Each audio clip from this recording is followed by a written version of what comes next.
This is the Khmer Times News. My name is Paolo Bonini, and these are your headlines.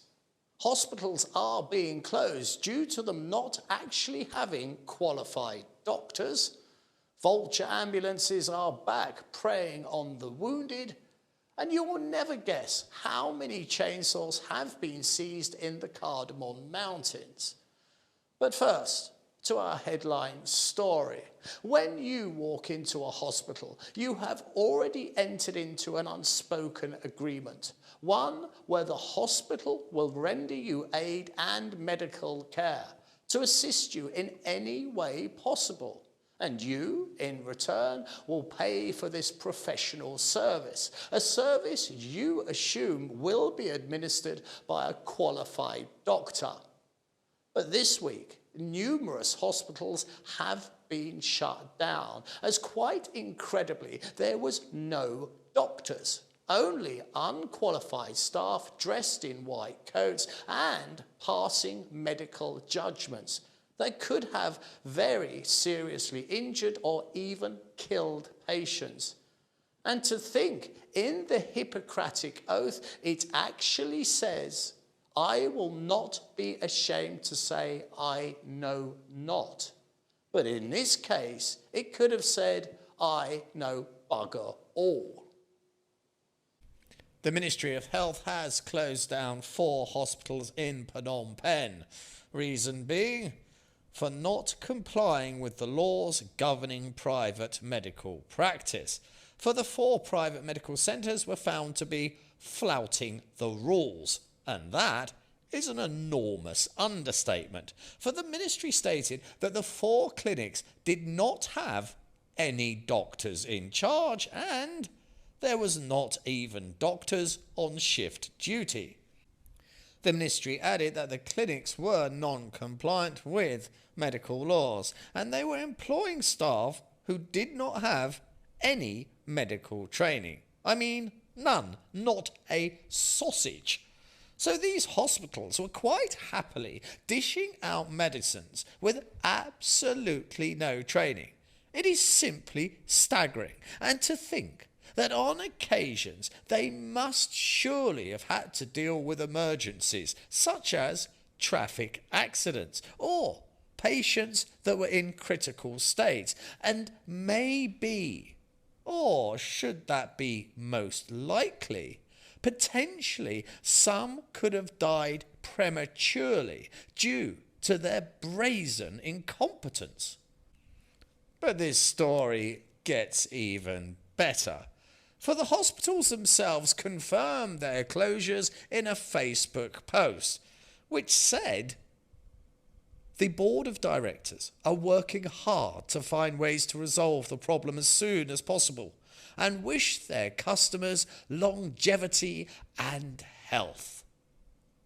Hang on, that is staggeringly bad PR. Just think about it. A hospital group that has been ordered to close down as they could not be bothered to employ qualified doctors and in doing so could have caused immeasurable harm, have the audacity to actually wish their customers longevity and health? I am quite simply left speechless. They ain't trying to insult people's intelligence, but it sure sounds like it. Now let us play a game, and I promise you, you have never played this game before. Guess how many chainsaws have been confiscated in the area of the Cardamom Mountains.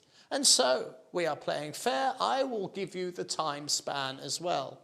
So how many chainsaws have been collected in the last 2 years?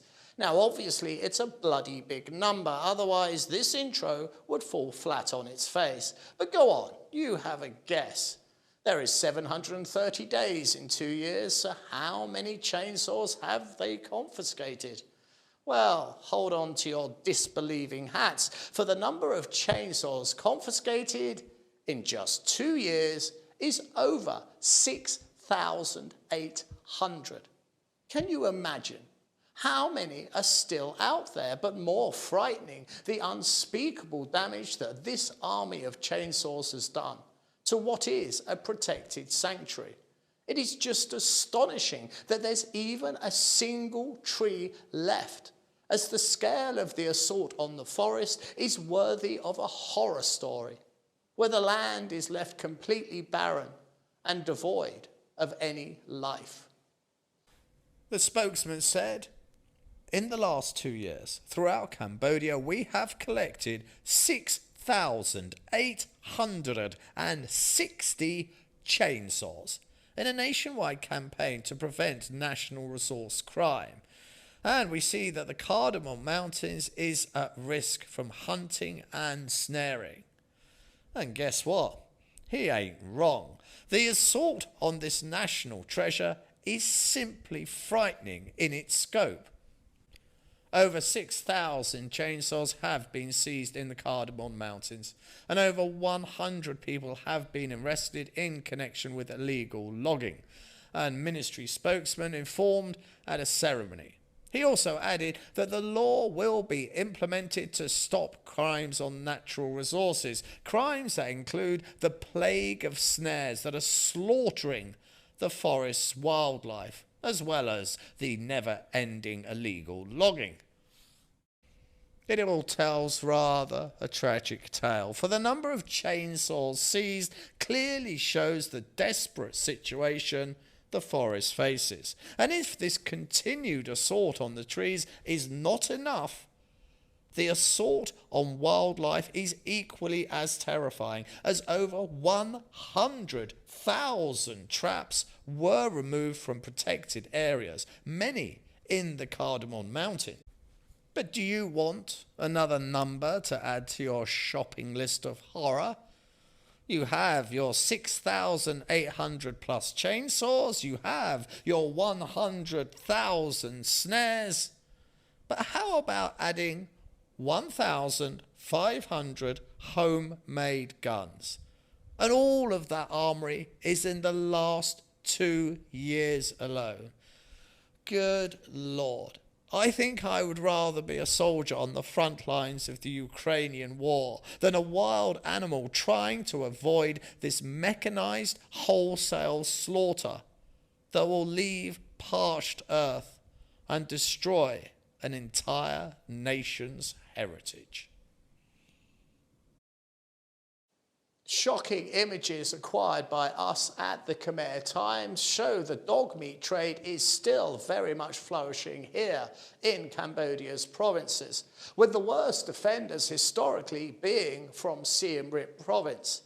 Just think about it. Oh, so often you see a property with a huge pack of dogs. Why would you need so many? What is it that they are protecting?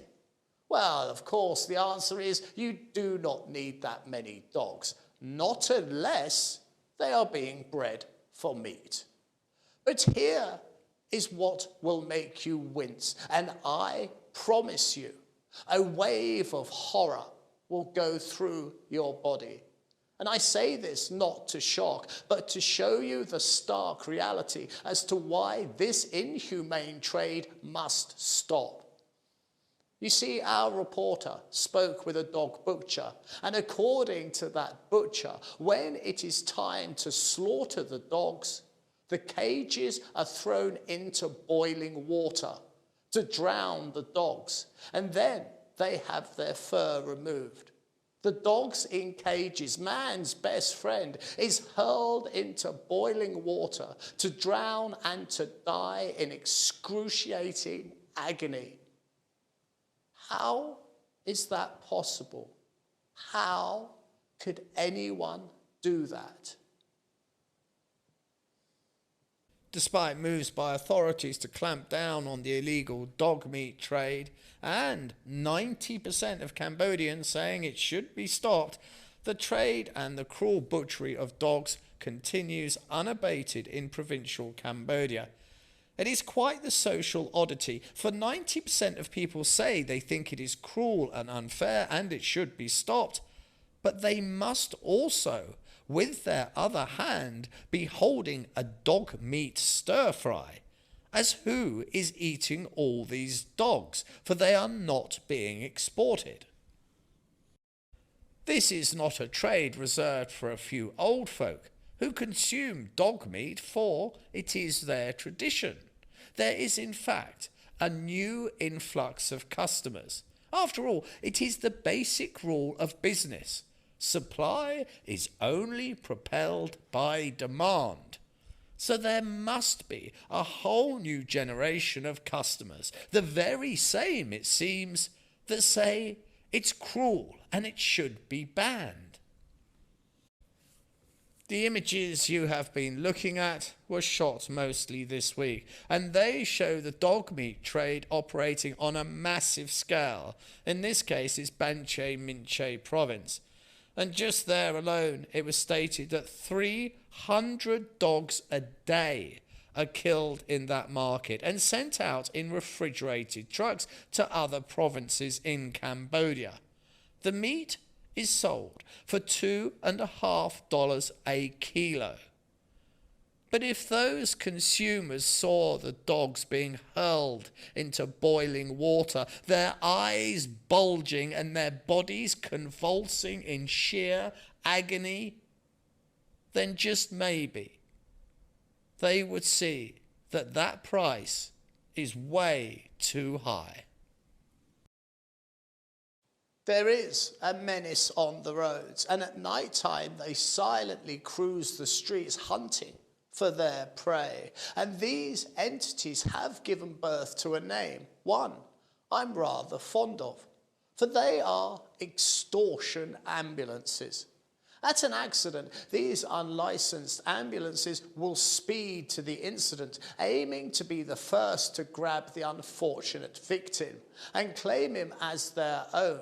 Even if a bystander has called a reputable hospital, these vulture ambulances pretend to be the ones called. And when they have their victim, the fix is in. And their aim is not to help the wounded person, but to bleed them dry of as much cash as they can. 2 ambulances were seized this week after relatives claimed that they had been extorted by the drivers. The seizures came after an accident at the Golden Horse traffic lights, where a truck hit a Honda Cube with such force a woman died at the scene. And when blood is spilled on the tarmac, vulture ambulances swooped down, and one of them transported the victim's body to his hometown in Takao province. The victim's relatives claimed that the ambulances extorted $450 from them, but according to the driver of the vehicle, the cost was $250 for transporting the body and $200 for embalming it. But after the story went viral on social media, the police were forced to intervene, and in the end the 2 ambulances, or should we just say 2 vans with the words ambulance badly stenciled on the side, were confiscated from the Clinic Rengsay, a hospital whose ethical code of business seems rather dubious indeed, and may well be worth taking a closer look at, for potentially they could be like those hospitals in our main story this week. They could have unqualified men in white coats calling themselves doctors. But incredibly, there has been worse, for in the recent past, quite unbelievably, some families could not pay these ambulances and have found their loved ones' dead bodies just dumped by the side of the road. And now it's time to look at our sports news.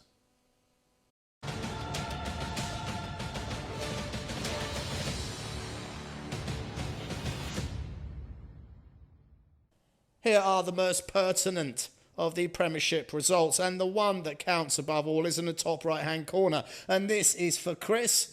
As I say, the following: Man City 1, Chelsea 0. And why it's so important is that result wins them the Premiership title for this year. Arsenal, They were romping away with it. They stumbled, they fell, and Man City, behind them all the way, just stepped on the gas and overtook them at the last. And if all that is not enough, look to the bottom left-hand corner of your screen and you'll see our adopted team, Nottingham Forest, won a game 1-0 against that tragic Arsenal. So let's have the Nottingham Forest fireworks.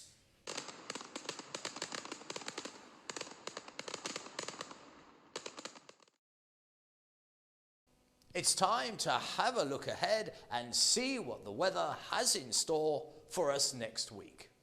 So what you've got to look forward to next week is temperatures in the high 30s, but often feels around 43 to 45 degrees. It is an absolute stinker. The humidity's going to be high and there's the threat of rain. I know a friend of Thailand and he's been saying it's been thunderous over the border. So we can expect some of that as well. This has been the Khmer Times News. Please do subscribe and comment and stay up to date with all the breaking news by following us on both Facebook and Telegram. This has been Paolo Bonini, and that was the week that was.